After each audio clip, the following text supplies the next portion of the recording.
সাথে মিশলে একসময় মানুষ খারাপের দিকে চলে যায়। সেই জায়গা থেকে অবশ্যই আমরা সরে আসার চেষ্টা করব।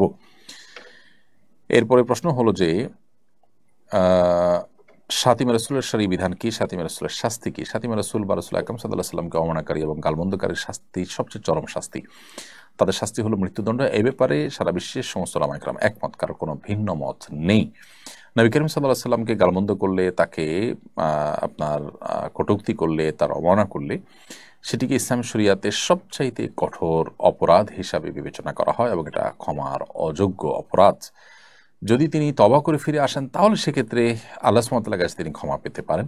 কিন্তু মানুষের কাছে ক্ষমা পাবেন কিনা বা তা দুনিয়ার শাস্তি রহিত হবে কিনা সেটা নিয়ে আবার ওলামাদের মধ্যে ইখতিলাফ আছে। যদিও হানাফি মাযহাবের মুফতাবি মত এবং সিদ্ধান্ত, শাফিঈ মাযহাবের প্রসিদ্ধ মত, মালিক এবং হাম্বলী মাযহাবের একটা মত অনুযায়ী তাদের তওবা কবুল হবে এবং বিচারিকভাবে তার শাস্তি কার্যকর হবে না যদি তিনি তওবা করে থাকেন। আর এর বিপরীতে শক্তিশালী মত এবং অনেক ইমামদের মতেই তার তওবা কবুল হবে না। তবে শাস্তি যে মৃত্যুদণ্ড এ ব্যাপারে কোনো ভিন্ন মত কারণ নেই। নবী সাল্লাল্লাহু আলাইহি সাল্লামের শাতিমদের শাস্তি শুধু মৃত্যুদণ্ডই নয়, অত্যন্ত কঠিনভাবে তাদের শাস্তি দেওয়ার কথা রয়েছে।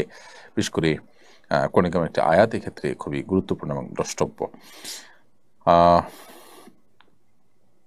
এই প্রথমবার